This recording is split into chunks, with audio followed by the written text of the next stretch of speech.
Angie, John. what's a common mistake you see coaches making?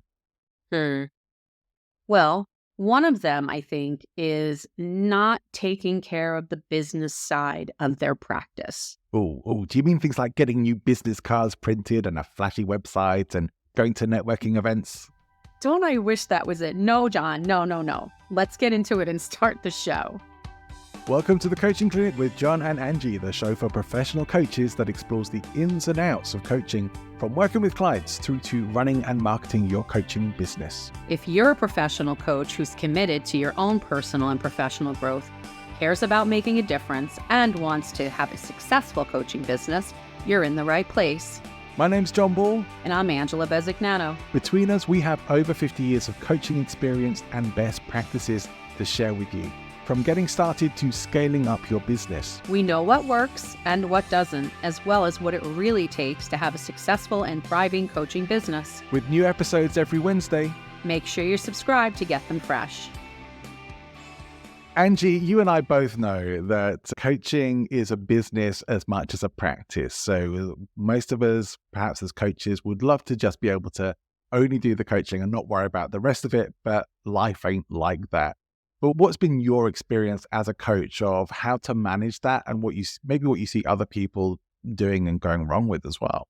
So I'm going to come into this completely transparent that the administrative side of my business is the bane of my existence. And you're laughing, but you know me well enough. I know. Yeah, it's good.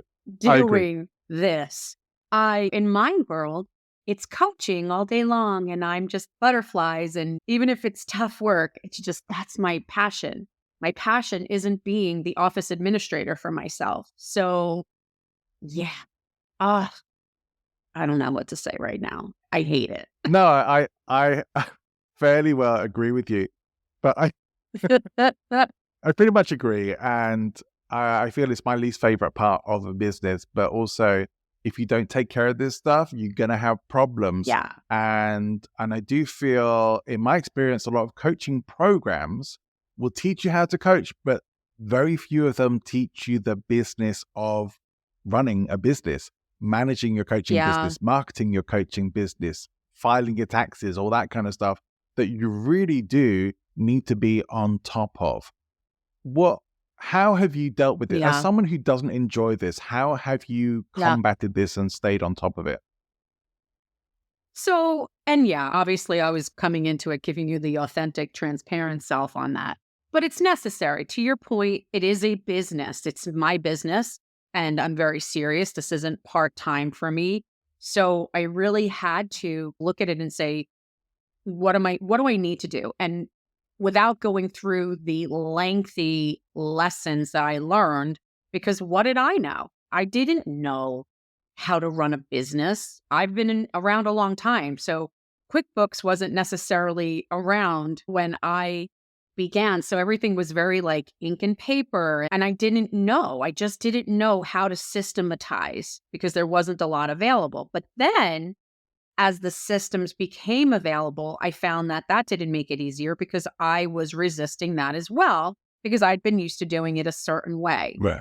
So, it was actually a CPA who finally said to me, you need to get this in order. We cannot have and I'm making the joke here, but 10 shoe boxes full of receipts and forms and it was a mess. I lip skidded my way through it because I didn't know how to do it. Nobody was there to teach me and I didn't know. Didn't know. I knew I was a coach. Yeah. Oh, really? Okay. Same here. No, I came from a career of working for a major company. I worked for an international airline.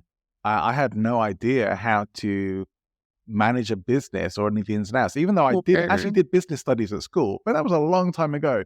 I think the only thing that I took away from that was how to balance a checkbook. And who has a checkbook anymore? Apart from you. Who does? No one else, Angie. Sorry, it's just you. The reality of it for me was I had no idea how to run a business. I really just did want to show up and do my coaching calls and take the money. And that's kind of it. But that's not all there is to running a business. And you're probably not going to last very long.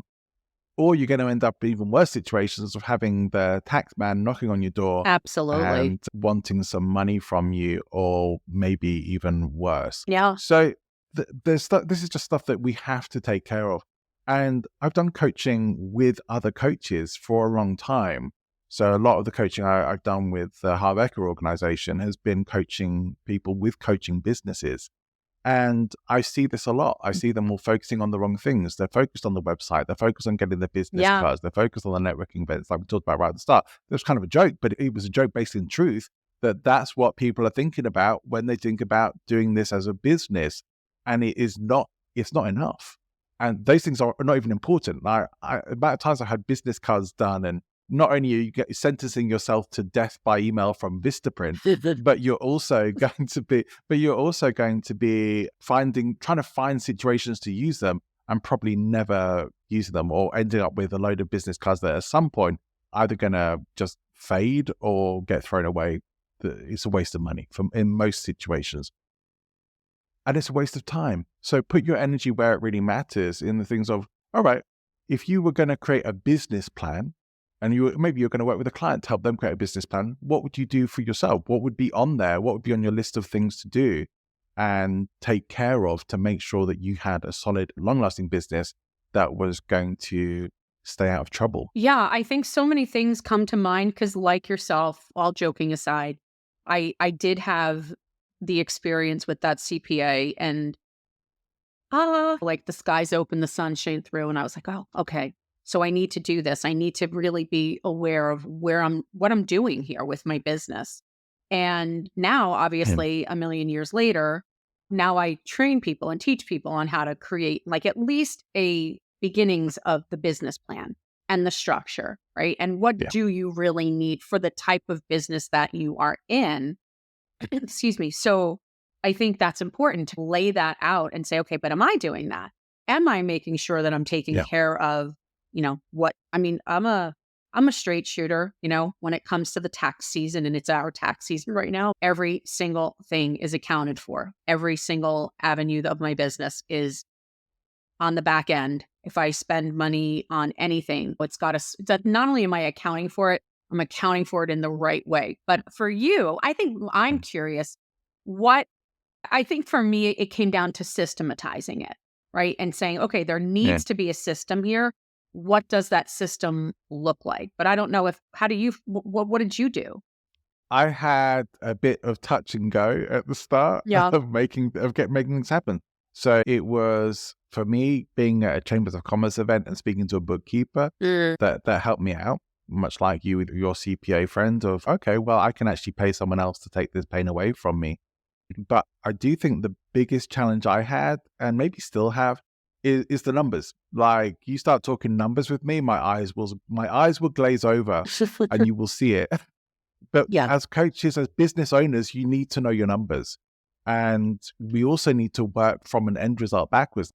What do you know how much you want to be making a year as a coach?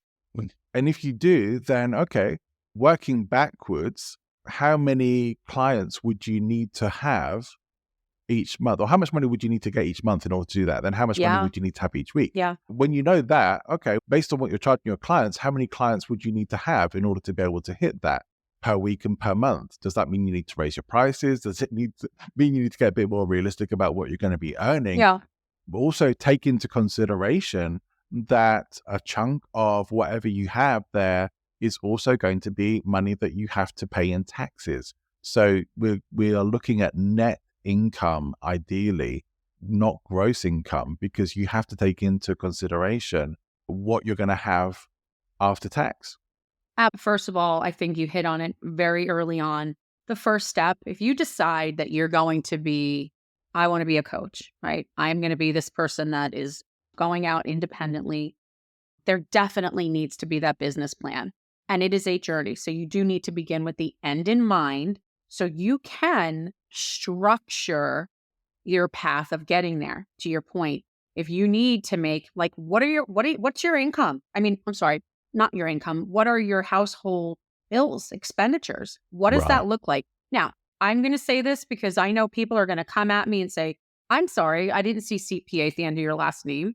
So I'm just saying that this is from experience and I'm not pretending to be a CPA. I'm just talking a couple of really good practices in terms of setting up your business. And that first piece is, what are my expenditures every month? Do I have to pay for health insurance?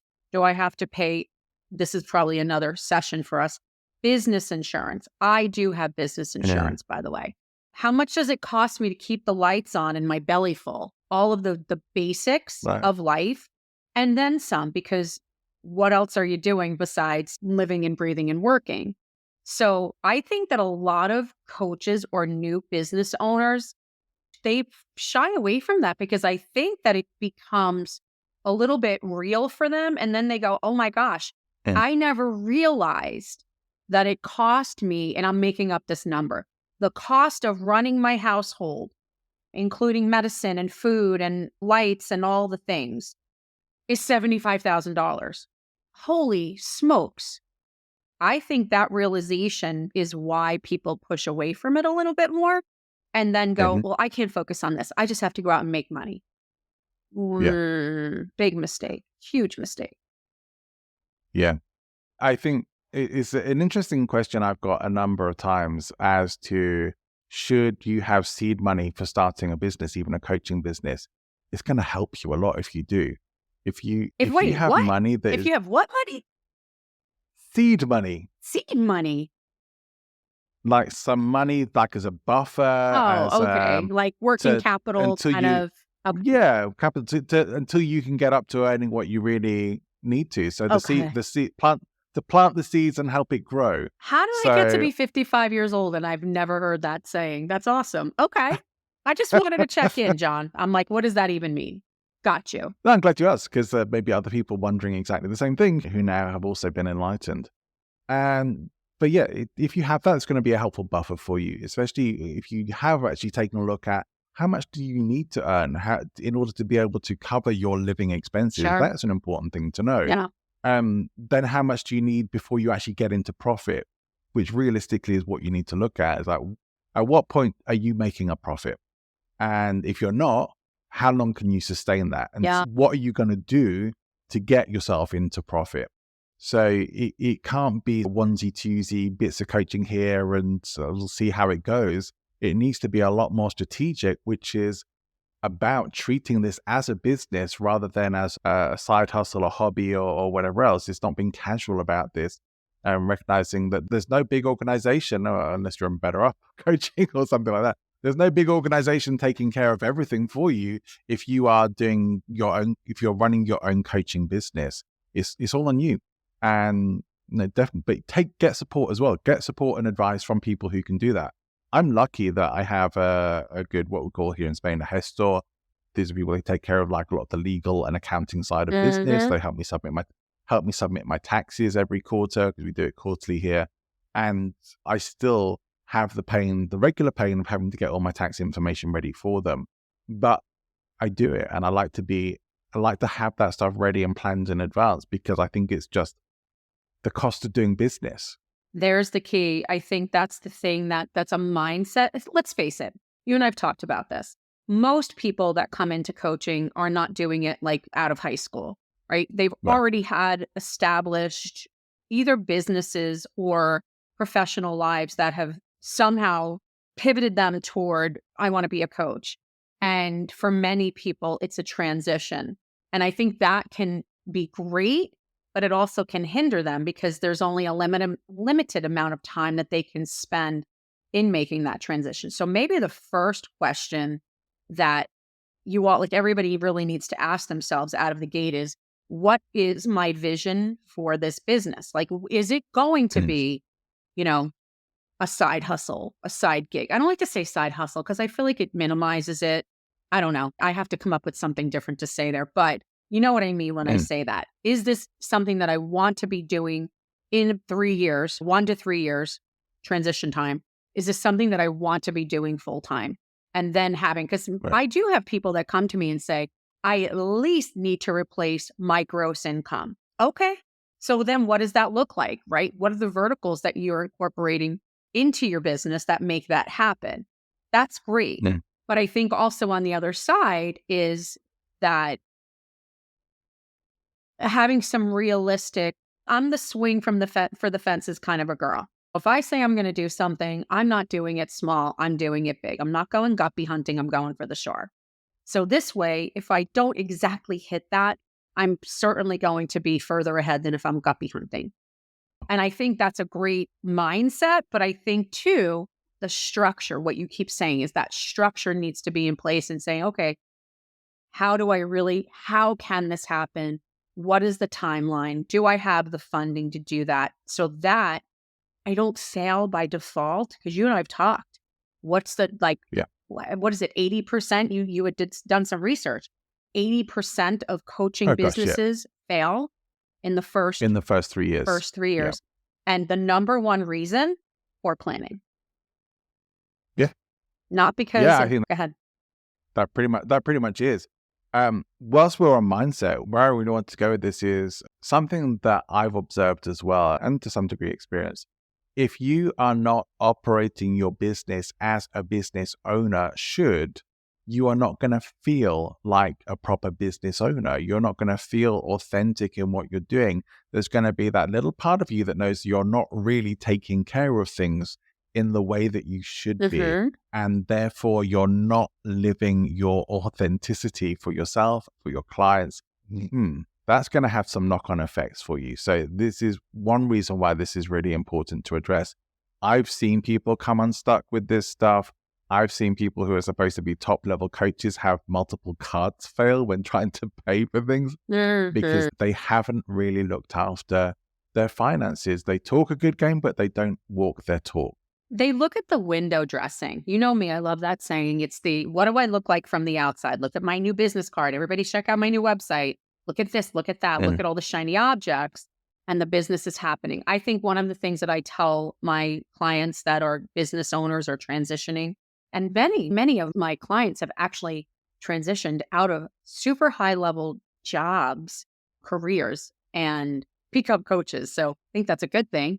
And I caution them and say, I know you've been working for this company at this level doing these things, but you've not been a business owner yet. So here are some of the best practices. So the first thing is, what is your goal, right? Ultimately, how do you want this business to look? Secondly is, do you have the money? Do you have the seed money to get you through that tough time? Because the failure isn't that you don't have a good product or you're not a great coach most of the time. The failure is we've run out of money. I have to now I'm stuck. Now I have to stay.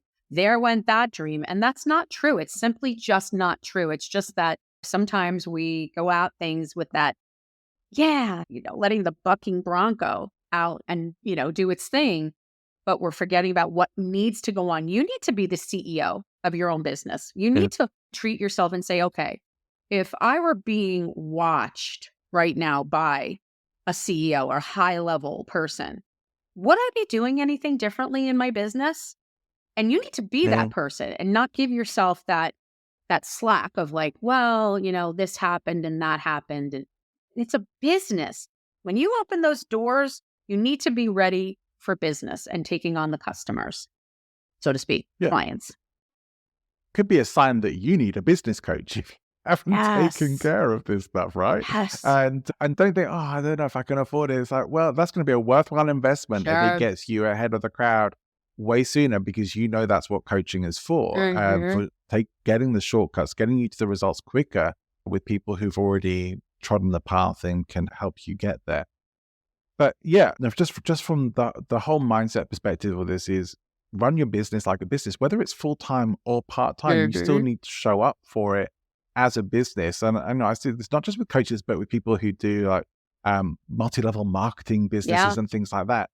And those kinds of businesses often will make lots of big promises about, you're going to have all extra time back because you'll be spending time with your family. And people go into but we know that the vast majority of people who do these things end up spending more money than they ever make. And a big reason for that is because the people who do well are the ones who treat it like a business and put in the effort and the action that needs to happen to get the results. And most people are not prepared to do that. Just know, if you're going to have a business, It's a big responsibility. It's a lot of work. And it's not just showing up and doing the bits that are nice. It's also showing up and doing the rest of it as well to have that business. Yeah, absolutely. And I do, listen, I think you hit it on, and I'm not trying to, be redundant, but I do think that if you don't have any business experience other than the organization that you work in or whatever, that it is worth hiring somebody, a professional, whether it's a business coach or a financial professional, at least to say to you, at least get this portion of it in place, right? Set your goals, figure out how to work that backward, right? Any journey, we always need to know where the end is so that we know how to get there, right? If I say I'm going to fly to Spain to see John, well, I'm hoping that the airline knows the best and the shortest way to get there so we don't run out of fuel along the way. Like, it sounds funny, but that's really how we need to treat our business is how are we going to get to that destination that we want and create. I think this is something that I didn't say earlier, but super important to do it earlier than later. I wasn't certainly making any excuses that, I didn't have technology. I did the best that I could, but I definitely was not anywhere near doing it as a professional because, again, what did I know about business ownership? And my first business wasn't actually coaching. I had other businesses before that. Now I'm like, you have to do all these things. I have a list. I actually just handed it to a neighbor the other day and said, here's what you need to do. So there are some serious best practices that will keep us out of the weeds. We definitely need to pay our taxes. That's another thing. That's a mistake people make because they feel like, well, whatever I earn, I keep. Well, you're embezzling from yourself, essentially, right? And you might think that you're hovering under the radar. Maybe you'll get away with it. But then again, maybe you won't. And if you get caught with that, well, I'm sorry, but you're pretty much fucked. And that's just the reality of it. I might have to beat that word out, but that's just the reality of it. It's going to screw you up for the rest of your business. And it's going to mean people can't trust you if they can find like felony tax evasion charges or anything like that against your record. Not a good look. Oh, but for most people though, John, it comes out as ignorance. I think that they feel like, if somebody's paying me, let's just say $5,000, well, that's my money. Well, it is your money, but they're like, but I'm not making any other money. I need every penny of that to keep the lights on. Guess who doesn't care though? The tax man. They don't care. So you definitely need to make sure that, and again, I'm not a CPA and I don't play one on TV, but for like right out of the gate, if there's one thing you walk away from this session today is to take out money, put that money aside so that you're not going to get yourself into other troubles along the way. That is the last problem that you need. So here's something I want to recommend for people, because we talked about all the things not to do and on some of the best practices to do.